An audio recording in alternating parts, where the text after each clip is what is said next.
Bom dia, meus irmãos, graça e paz do Senhor. Nós vamos dar continuidade ao nosso estudo da nossa escola dominical. Primeira carta de Paulo aos Coríntios, já estamos no capítulo 3.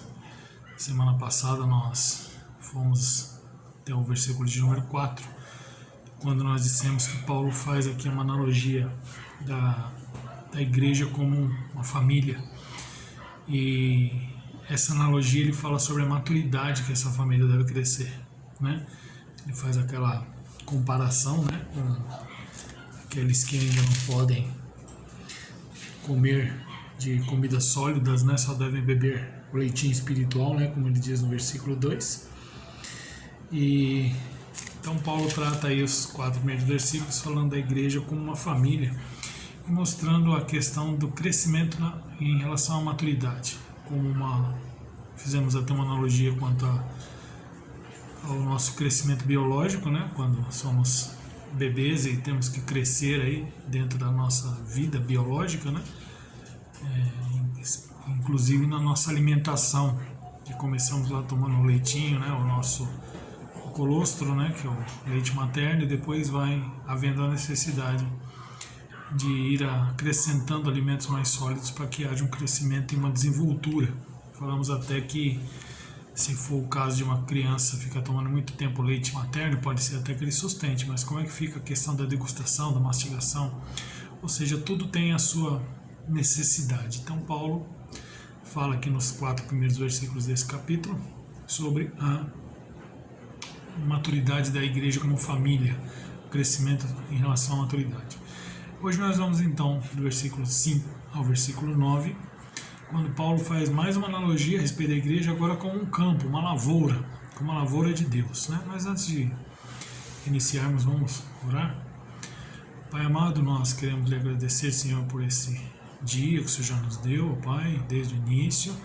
Queremos lhe pedir, ó Pai, que o Senhor esteja conosco no decorrer dele todo, ó Pai, que seja um dia proveitoso e também um dia consagrado ao Senhor, por ser o domingo do Senhor.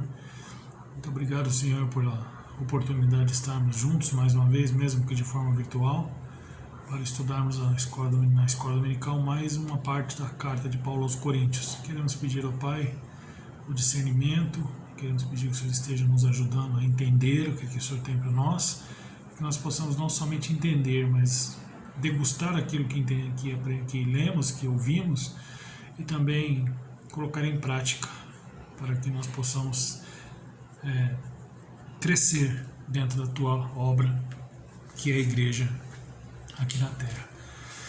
Muito obrigado, Senhor, essa é a nossa oração em nome de Jesus, amém. Meus irmãos, então, versículos de 5 a 9, o apóstolo Paulo vai nos dizer: quem é Apolo? Quem é Paulo? Servos por meio de quem crestes, e isto conforme o Senhor concedeu a cada um. Eu plantei, Apolo regou, mas o crescimento veio de Deus. De modo que nem o que planta é alguma coisa, nem o que rega, mas Deus que dá o crescimento. Ora, o que planta e o que rega são um, e cada um receba o seu galardão segundo o seu próprio trabalho. Porque de Deus somos cooperadores, lavoura de Deus, edifício de Deus sois vós. Então, como eu disse, agora Paulo então vai tratar essa questão da igreja, fazendo uma analogia da igreja com um campo, né, com uma lavoura. É interessante que quando a gente fala a respeito de igreja, a gente diz que a igreja tem que crescer em qualidade. Vimos isso na questão do capítulo 3, de 1 a 4, quando falamos da maturidade, da nossa maturidade espiritual. Agora nós vemos que Deus também fala de quantidade, Paulo também fala de quantidade, né? Afinal de contas, o próprio Jesus ele faz uma analogia, né, da vida do ser humano, do homem que é alcançado por Deus, do homem que agora faz parte da igreja, né, como ele compara o coração humano a um terreno, né, na parábola do semeador, né, você vai ver isso lá em Mateus 13, 10 e 18 a 23, né? Ele também fala que a igreja ela é um campo que deve produzir frutos para Deus, né? para Jesus. O próprio Jesus faz uma analogia também quanto à videira verdadeira, né? Em João 15:1, lá você vai ver essa passagem, onde Jesus fala que ele é a videira verdadeira e nós somos os ramos, estamos ligados a essa videira. E, na realidade, o propósito do ramo é sempre produzir frutos, né? Tanto que existe uma outra passagem que ele vai próximo de uma videira e chega lá para pegar um fruto. Na realidade, acho que é uma figueira, né, que ele pega para tirar o fruto. E quando ele chega lá e vê que aquela árvore está sem fruto, ele amaldiçoa e ela seca naquele momento, né? Tanto que ele diz que aquela árvore que não der fruto, ela é cortada e lançada fora, né? Ou seja, não tem significado nós fazemos parte da igreja pensando como um campo e não darmos frutos. Afinal de contas, às vezes a gente fala o que importa é a qualidade, não é a quantidade. De certa forma tem razão, né? Não adianta a gente ter uma grande quantidade e uma qualidade muito fraca. Por isso foi muito especial a gente ter olhado aí o texto de 1 a 4 que fala sobre maturidade. E agora nós vamos ver que Paulo fala que também há necessidade da quantidade, né? Tanto que o próprio Jesus vai dizer também que a seara está branca já, né? Eis que a seara está aí, que Deus mande os ceifeiros, né? Para que possa haver a colheita, né? Então a tarefa do nosso ministério é cultivar o solo que Deus deixou para a gente, né? Semear a semente, regar a planta e fazer a colheita dos frutos. Essa é a nossa função quando nós falamos da igreja como um campo, né? Nós somos os obreiros que trabalham nesse campo, né? Não há quem vai fazer o plantio, vai fazer a rega, vai fazer até mesmo a colheita, né? E eu costumo dizer que Deus é maravilhoso, né? Ele permite que nós façamos aí o trabalho no solo. Ele permite muitas vezes que você trabalhe no coração de alguém que está recebendo a palavra. Permite que você plante a semente, que você lance a semente, que plante, até mesmo que você regue. Mas em alguns momentos ele não permite que você colha. Talvez para quem não haja aquela questão de que fui eu, né?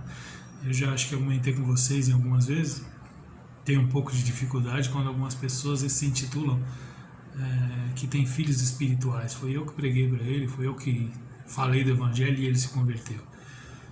Pode até ser, mas a ideia não deve ser colocada dessa forma, né? Nós cultivamos o terreno, nós semeamos a semente, nós até regamos e às vezes nós não vamos ver a colheita, né? Até para que a gente não se ensoberbeça, né? Há aqueles que preparam o terreno, os que regam o que foi semeado e aqueles que colhem o fruto na hora da colheita, né? E quando nós olhamos para esse texto, Paulo nos mostra algumas lições a respeito disso, né? Uma delas, Paulo, em primeiro lugar, ele esvazia a controvérsia sobre o culto à personalidade, né? Nós já vimos no comecinho do Coríntios lá quando ele fala, né, essa questão de que eu sou de Apolo, eu sou de Paulo, eu sou de Cristo. Quando Paulo começa aí no capítulo 3, no versículo de número 5, ele já começa fazendo uma pergunta, né? Na realidade não só uma, duas perguntas. Quem é Apolo e quem é Paulo, né? Ele mesmo responde, né? Na sequência, no versículo de número 5 ainda, ele vai dizer que são servos por meio de quem crestes, né? Então, Paulo, e assim, depois ele ter denunciado a infantilidade e a carnalidade da igreja, no versículo 4, ele estava falando exatamente disso, que as pessoas estavam andando segundo os homens, né? Buscando aí o culto à personalidade, olhando as coisas com os olhos humanos e não os olhos espirituais, né? Então Paulo elabora alguns argumentos para esvaziar a controvérsia sobre o culto à personalidade no versículo 5. O que ele está dizendo é que a ênfase deve cair sobre Deus e não sobre o obreiro, né? Na realidade, quem é Paulo? Quem é Apolo? Ele mesmo dizendo, são servos do Senhor que estão fazendo a obra.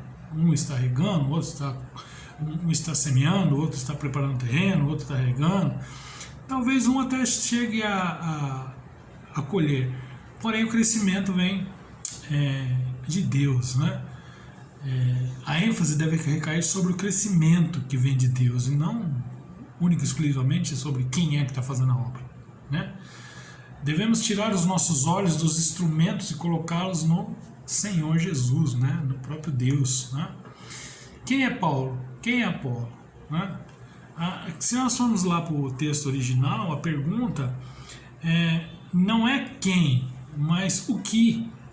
O ideal seria nós lermos aí o que é o Apolo e o que é Paulo, né?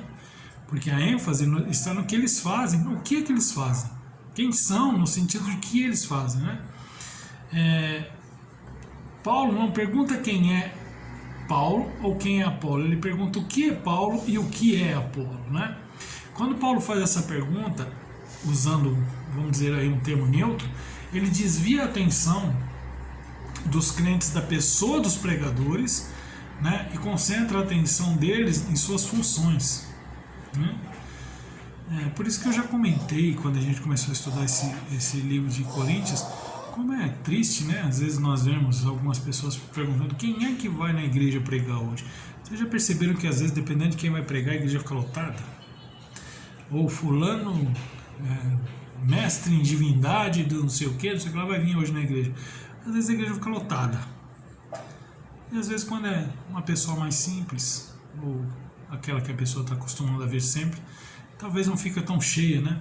E o apóstolo Paulo está nos mostrando que o culto à personalidade é um grave desvio da igreja.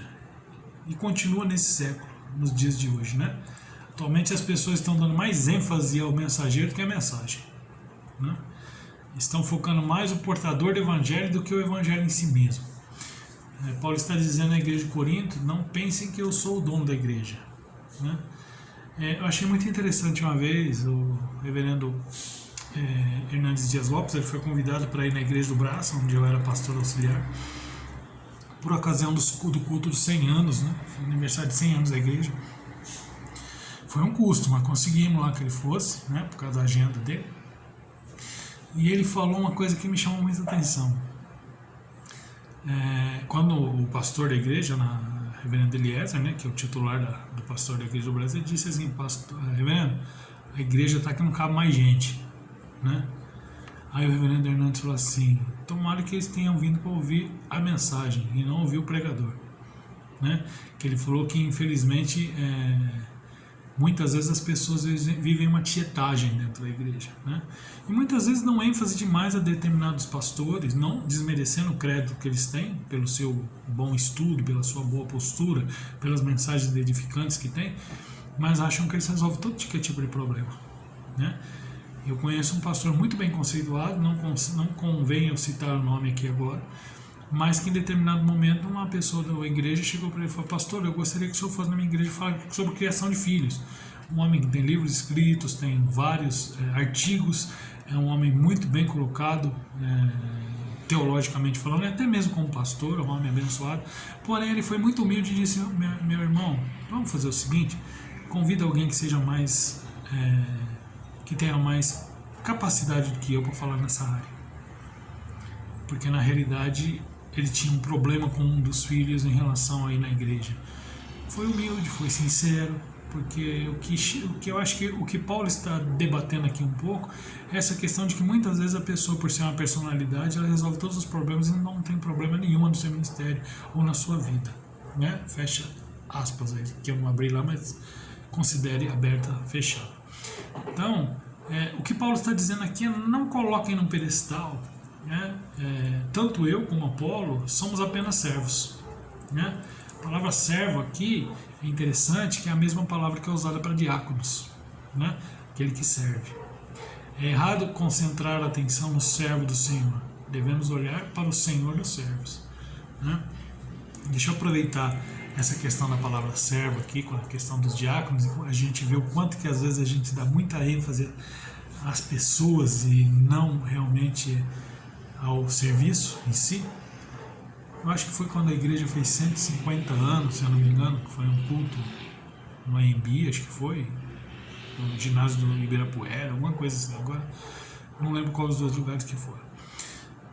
Mas no final do culto me chamou a atenção o pregador, né? Ele convidou todos os presbíteros e todos os pastores que estavam presentes para ficar de pé, para que orassem por eles. E na época eu era diácono, não era nem presbítero nem pastor, eu era diácono. Eu fiquei pensando comigo, e por que não pede também para os diáconos ficarem de pé para orar por eles? Né? Porque, sendo que a palavra diácono vem do servir realmente. Mas aí mostra o quanto que às vezes as pessoas dão mais ênfase a um título e a um determinado cargo dentro da igreja do que ao servo, ao servir, não é nem ao servo, é ao servir como um todo, né? Então, Paulo destaca a importância do servo quando ele pergunta: o que é Paulo? O que é Apolo? E ele mesmo responde: servos pelo meio de quem cresces. Foram instrumentos usados por Deus, né? Paulo e Apolo foram instrumentos usados por Deus para levar o evangelho aos coríntios, né? Por meio deles o evangelho chegou à igreja de Coríntios. Portanto, o que está em destaque é o evangelho e não o instrumento que Deus usou para anunciar o evangelho, né? Ambas as funções são importantes, tanto Paulo para plantar quanto Apolo regar, mas são inúteis se Deus não der o crescimento, né? Eu gosto muito de, quando se fala a respeito disso, da gente pensar um pouco a respeito da igreja de Atos, né? Quando fala lá viviam em comunhão, né? Na doutrina dos apóstolos, tá? Partiu o pão de casa em casa, tá? E no final daquela perícope diz que Deus ia acrescentando os que iam sendo salvos, né? O crescimento da igreja, meu irmão, não depende de pastor, não depende de presbítero, não depende de diácono, não depende de grupo de evangelização, não depende. Nós somos instrumentos usados por Deus para que isso venha a acontecer. É um campo onde nós temos aí cada um como um instrumento de Deus, né? Que eu acho interessante aquele hino, né? Quero ser um vaso de bênção, sim, um vaso usado por Deus. E aí? Então nós somos apenas instrumentos na mão de Deus. Inclusive, fica aí uma dica de um bom livro, se você não leu ainda, Instrumentos na Mão do Redentor, tá?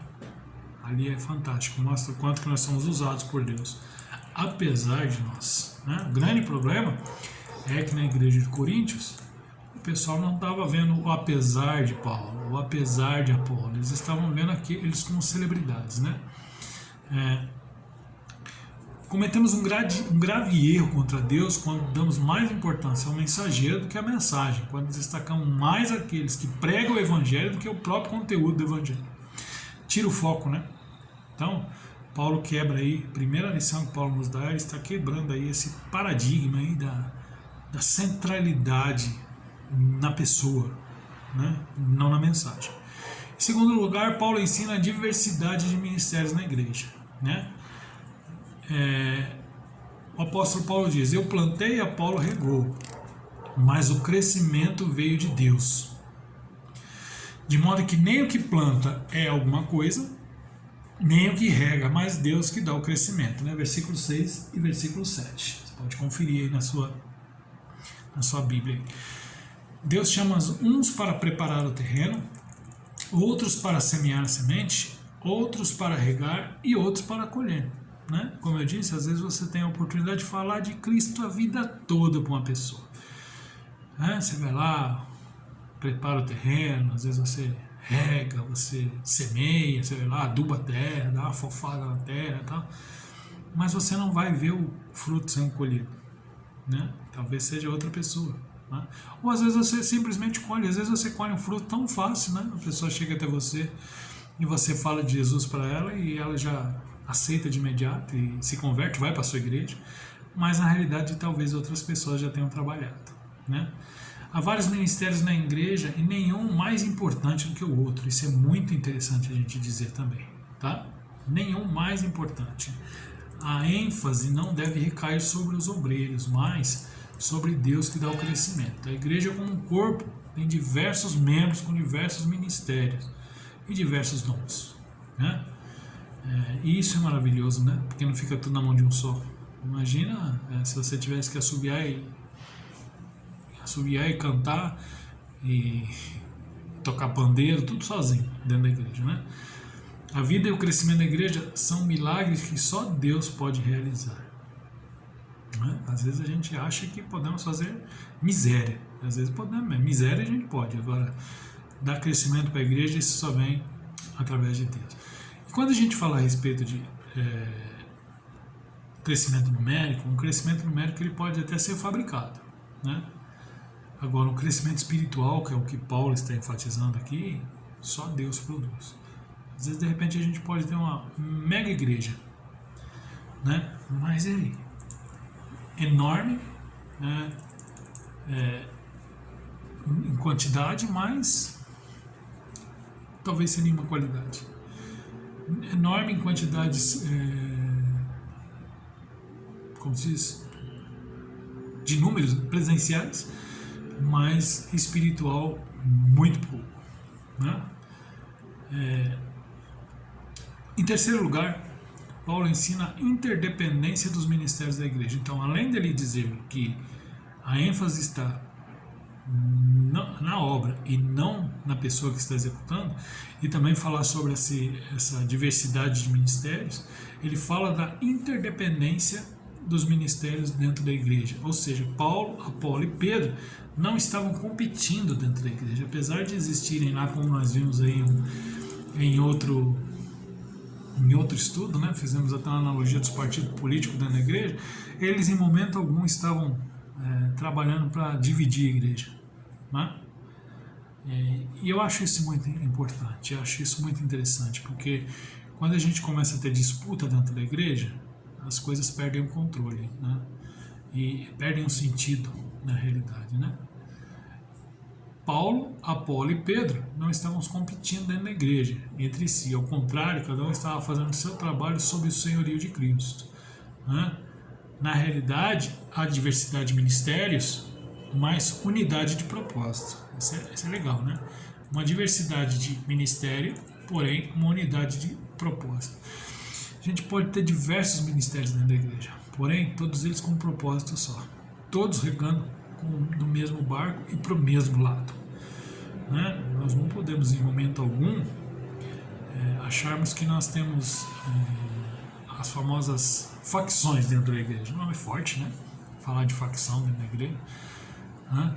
Mas é triste, meu irmão, quando a gente vê competição dentro da própria igreja, né? Porque na realidade o propósito é um só. Então, nesse sentido, às vezes me entristece quando eu vejo, por exemplo, algumas pessoas só trabalhando naquele ministério que ela foi colocada. Você tem um culto onde aquela pessoa, aquele ministério vai participar com uma forma mais enfática, não falta um. Mas às vezes quando aquele ministério não está participando, parece que a igreja não tem muito sentido, né? Então fica nessa questão de que me importa só quando eu faço parte do negócio, né? Em momento algum nós estamos competindo na obra, estamos trabalhando todos para o Senhor da obra, né? Não estamos brigando para ter um espaço dentro da igreja. O espaço é de todos nós, né? Porque afinal de contas, todos nós somos um em Cristo, né? Eu e você somos um em Cristo. Nós estamos dentro de um só barco, no mesmo time, na mesma obra e com o mesmo objetivo, ok? Então, apesar de ter uma diversidade de ministérios, Paulo está dizendo que isso tem que intercalar um com o outro, né? Eu não tenho dificuldade em dizer que quando às vezes nós temos o culto, não temos a equipe de louvor tocando, parece que o culto fica mais vazio. Não que a equipe de louvor seja o cerne do culto, o ato principal do culto, mas ajuda, enriquece, né? Da mesma forma que se nós pegarmos o culto e tirarmos, por exemplo, os hinos congregacionais, também fica estranho, né? Ou se nós pegarmos o culto e tirarmos a junta diaconal da organização do culto, né? Não veja que tudo enriquece a igreja, tudo acrescenta, tudo soma, né? Nós não devemos, em hipótese alguma, em momento algum, dividir ou diminuir, né? Subtrair ou dividir, sim multiplicar ou somar. Isso é que Paulo está mostrando aqui, né? Quem é Paulo? Quem é Apolo? São servos que acrescentam, que somam, que fazem o negócio ficar mais mais interessante, mais importante, né? Em quarto lugar, Paulo ensina que não há espaço para vaidades pessoais no ministério da igreja, né? Vaidades pessoais não tem espaço dentro da igreja de Cristo, né? Veja o versículo 8. Ora, o que planta e o que rega são um, cada um receberá o seu galardão segundo o seu próprio trabalho, né? Interessante, né? Eu não sei se as outras igrejas evangélicas, nunca me atentei a isso, se as outras igrejas evangélicas falam a respeito dessa questão do galardão, né? O que é o galardão? Você pode estar pensando, mas o que é o galardão? Vale a pena nós lembrarmos e enfatizarmos aqui que nós sabemos que a salvação não é por obras, né? Para que ninguém se glorie, ela é pela graça. Porém, a palavra de Deus diz que nós temos galardões, que seria a questão de, como se fosse, eu gosto de usar, quando eu falo de galardão, eu gosto de usar a figura de uma hierarquia militar, né? Quando chegarmos no céu, todos seremos militares, né? Olhando dessa forma. Só que de repente você vai lá, aquele que é o soldado, vamos usar o termo que se usa aí, soldado raso, você vai ter aquele que vai ser cabo, você vai ter aquele que vai ser sargento, você vai ter aquele que vai ser tenente, você vai ter que ser aquele que tem aquele que vai ser capitão, né? Se eu não estiver errado aí, né? Dentro da hierarquia, depois o capitão, major, depois o major, tenente, coronel, né? E se chegarmos pelo exército, de repente vai ter um general, mas o nosso general é Cristo, então o general já tem lá que é Cristo, né? Mas por que eu gosto de usar essa analogia? Porque eu creio que de acordo com o que nós vamos fazendo, não que isso não é meritocracia, meu irmão. O que Paulo está dizendo, isso não é meritocracia. Esse galardão que ele está querendo dizer aqui não é meritocracia, né? Porque a salvação é pela graça, já temos a salvação, não perdemos ela de jeito nenhum. Mas o que ele quer dizer é que, dependendo da obra que a gente faz, do afinco com que a gente faz, eu acho que vai ter uma recompensa, né? De repente, estar mais próximo lá, não sei, eu não consigo explicar. Alguns dizem que é mais um brilhante na sua coroa, também não sei te explicar. Talvez isso fique lá para o dia que a gente chegar no céu, a gente ir lá no SAC, né? Serviço de atendimento ao crente, e lá a gente vai perguntar o porquê disso. Mas o que Paulo está querendo dizer aqui, ora, que planta e que rega são um, e cada um receberá o seu galardão segundo o seu próprio trabalho, é que existirá sim uma contemplação, uma bonificação, talvez seja essa a palavra, bonificação de acordo com aquilo que a gente vai fazer. Quando a igreja coloca os holofotes sobre aquele que está fazendo,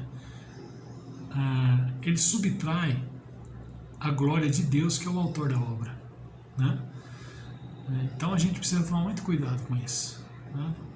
Eu gosto muito de pessoas que gostam de fazer as coisas dentro da igreja, mas gostam de ficar por trás dos bastidores. Não gostam de ficar na frente, porque quando você está por trás dos bastidores, você vê as coisas acontecendo, porém ninguém precisa saber quem foi que fez, né? Porque quando a gente fala quem foi que fez, ou quando a pessoa faz questão de mostrar quem é que fez, é porque ela está até querendo trazer um pouco dos holofotes para cima de si mesmo, né?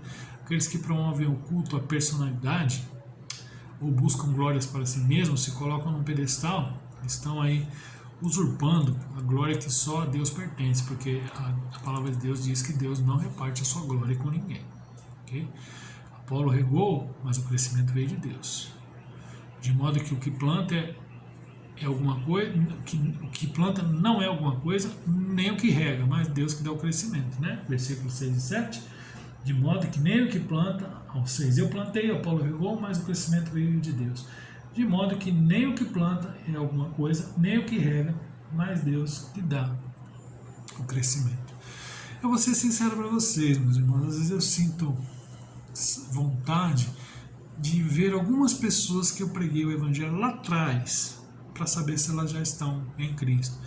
Mas não para dizer que fui eu que preguei o evangelho para elas, mas para saber se elas estão em Cristo. A minha dúvida é, será que elas estão em Cristo? A gente tem a a ideia, a gente tem a certeza de que a palavra de Deus não volta vazia.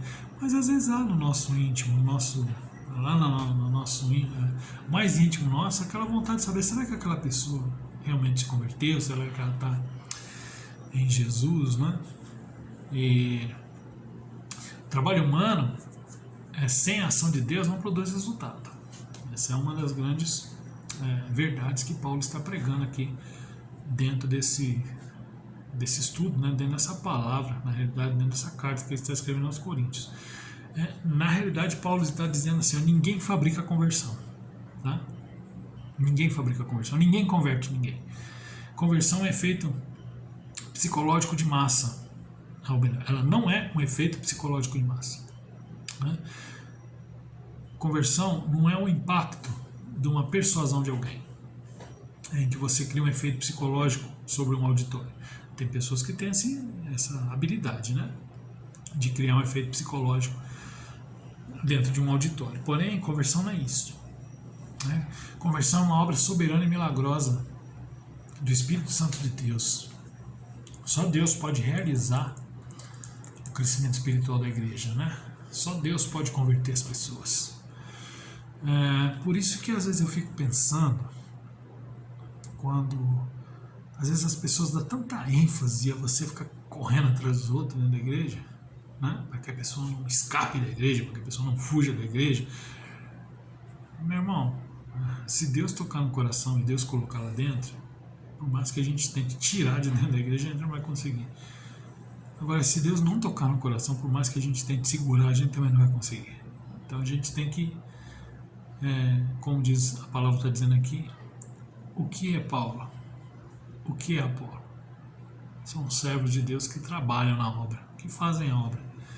O fazer nós fazemos, mas executar é de Deus. Eu brinco que nós trabalhamos no departamento de marketing. Nós fazemos a propaganda. Porém, quem registra isso no seu livro é o próprio Deus, né?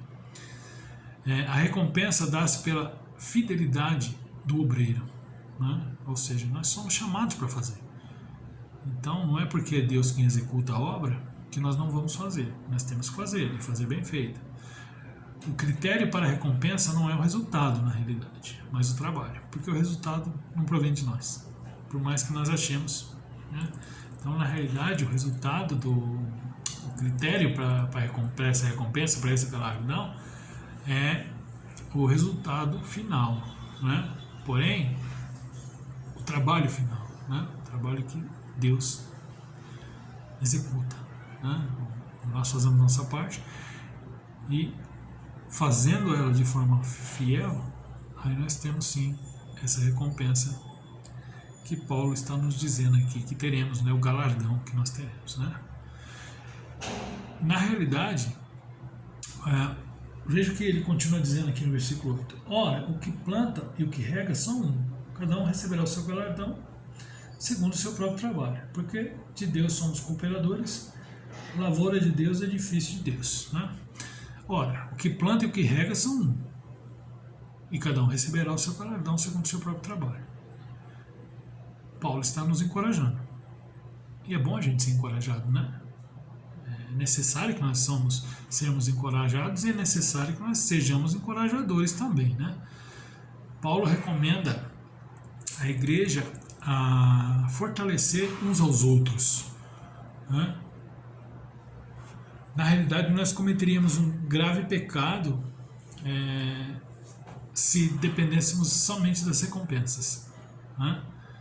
E, na realidade, se nós dependêssemos de aplausos, nós dependêssemos de reconhecimento humano para poder fazer a obra. Na realidade, meus irmãos, eu acho que se nós formos buscar reconhecimento humano, a gente está no lugar errado. Porque muitas vezes o trabalho é até bem feito, mas reconhecimento humano é a última coisa que vem, né? O apóstolo Paulo está dizendo que a recompensa vem de Deus. É por isso que Deus diz que a recompensa é por causa da fidelidade do trabalho. Quer ver? Vamos aí partindo para o final aí já no nosso estudo, né? Abrir um texto que está lá em Mateus, capítulo 25. Mateus 25.